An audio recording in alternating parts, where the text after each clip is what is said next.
नमस्कार मित्रों। अब प्रश्न ये उठता है कि कर्म किस तरह किए जाएं कि पुनर्जन्म न हो। भगवान कृष्ण ने पहले बताया कि अज्ञानता के कारण से ही व्यक्ति सुख दुख लोभ मोह इन गुणों के अधीन होकर कार्य करता रहता है।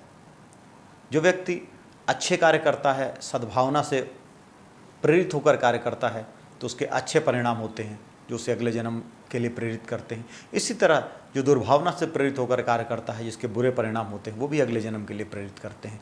तो कर्म किस तरह हो कि व्यक्ति का पुनर्जन्म ही न हो। कर्म किस तरह से हो कि व्यक्ति ईश्वर को पाकर परम आनंदित हो जाए और परम आनंद की अवस्था में निवास करे। व्यक्ति जीवन में छोटे छोटे खुशियों के पीछे भागता रहता है और हर खुशी में दुख छिपा हुआ होता है। खुशी मिल जाती है, क्षणिक होती है, फिर उस खुशी को खो जाने का डर होता है।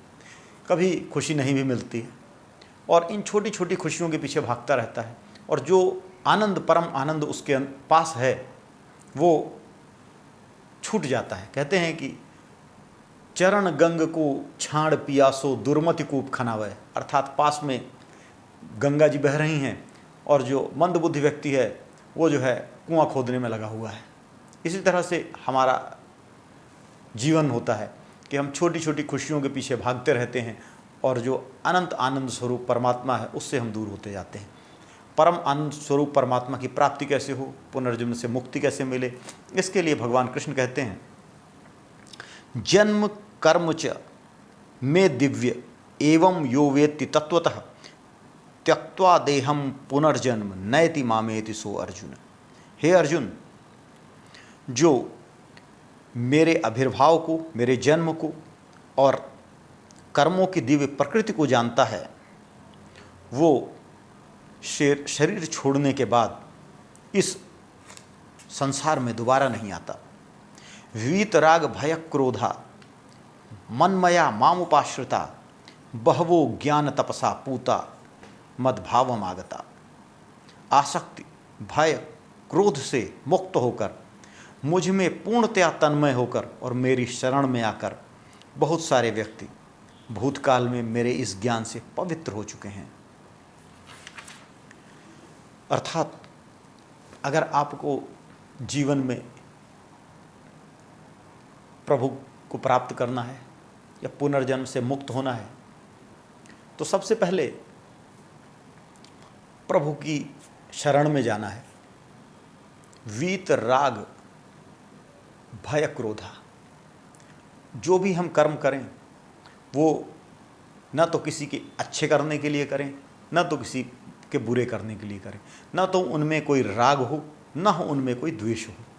निष्काम भाव से, निश्चल होकर, बिना किसी परिणाम की चिंता किए हम कर्म करें और प्रभु के स्वरूप को जानें। प्रभु का स्वरूप कैसा है, हम अपने अंदर उसको अनुभव कर सकते हैं। ये कोई ऐसा ज्ञान नहीं है जैसा हम गिलास को जानते हैं, कार को जानते हैं, बाहर की चीज़ों को जानते हैं। ये सांसारिक ज्ञान और आध्यात्मिक ज्ञान का यही अंतर है कि सांसारिक ज्ञान ज्ञाता, ज्ञेय और ज्ञान, इस त्रिपुटी पर टिका हुआ होता है। इसमें एक ज्ञाता होता है और एक ज्ञेय होता है, जबकि आध्यात्मिक ज्ञान अपने अंदर ही है, उसमें जो ज्ञाता है वही ज्ञेय है। इसमें द्वैत नहीं है, इसी कारण से इसको अद्वैत कहते हैं। इसमें दो नहीं है, ये एक ही है। जो जानने वाला है और जिसको जानना है, ये दोनों एक हैं। और यह जानना भी उस तरह का नहीं है जिस तरह हम सांसारिक रूप से जानते हैं।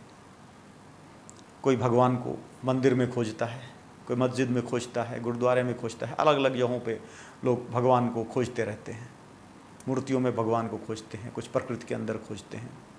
भगवान यही बतलाना चाहते हैं कि मैं हर जगह हूँ और अगर कहीं मुझे खोजना है तो वह अपने अंदर खोजो। और अंदर खोजने का जो उपक्रम है वो या तो ध्यान है या कर्म है। ध्यान और कर्म ये दोनों मार्ग हैं। इनमें से किसी भी मार्ग पर अगर चलने लगोगे तो मुझे खोज लोगे और मुझे प्राप्त हो जाओगे।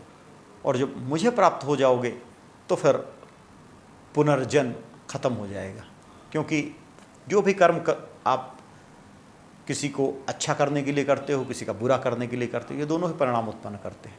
लेकिन न्यूट्रल कर्म कोई परिणाम उत्पन्न नहीं करते। तो न तो वो परिणाम उत्पन्न होंगे जिनको भोगने के लिए आपको पुनर्जन्म लेना पड़ेगा।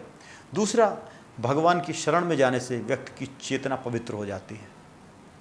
जो चेतना का मल जमा हुआ है वो मल धीरे धीरे विगलित होकर बाहर निकल जाता है। जैसे हम जब किसी कपड़े को धोते हैं, उसको डिटर्जेंट में डाल देते हैं, तो डिटर्जेंट उसके मल को धीरे धीरे बाहर निकाल देता है। इसी प्रकार जब हमारा चित्त प्रभु के चरणों में लग जाता है, जब हम भक्ति भाव से प्रेरित हो जाते हैं, तब हम किसी का बुरा नहीं करते, तब हम हर कर्म प्रभु को समर्पित कर देते हैं। जब हम ध्यान की अवस्था में चले जाते हैं तब भी हमारी स्थिति यही होती है, हम परम चैतन्य के प्रति पूर्णतः समर्पित हो जाते हैं और हम इच्छा और द्वेष से, राग और द्वेष से परे होकर काम करते हैं। इसी तरह जब हम अपने काम में अपने वर्क में इतने तन्मय हो जाएं कि हमें कुछ और ध्यान ही न रहे, तो भी परिणामों से हम दूर छूट जाते हैं। और एक ऐसी अवस्था आती है जब हमें अपने चिन्ह मात्र होने का ज्ञान हो जाता है, जब एक अंतरात्मा को अनुभव होने लगता है। जब वह अनुभव एक बार होता है तो धीरे धीरे वह अनुभव अपनी पूर्णता को प्राप्त कर लेता है। भगवान कृष्ण कहते हैं कि अगर आपने इस रास्ते पर चल दिया आप, और 1, 2, 4, 6, 10 कदम जितना इस जन्म में आप चल पाए, अगले जन्म में आप उससे आगे की यात्रा चालू करते हो। और इस तरह कुछ जन्मों को जीने के बाद आप एक पहले तो उच्चतर लेवल का जीवन जियोगे, सुपीरियर लेवल का आपका जन्म होगा। आपके अंदर चिंतन शक्ति, आपके अंदर विचार शक्ति, आपके अंदर जीवन जीने की कला, आपके अंदर आध्यात्मिक शक्ति दूसरों से कहीं अधिक होगी। और आगे चलकर आप मोक्ष को प्राप्त हो जाओगे, आप मुझे मिल जाओगे। ये भगवान कृष्ण ने गीता में जीवन को जीने का, भगवत प्राप्ति का उपाय बतलाया है। हरि ओम।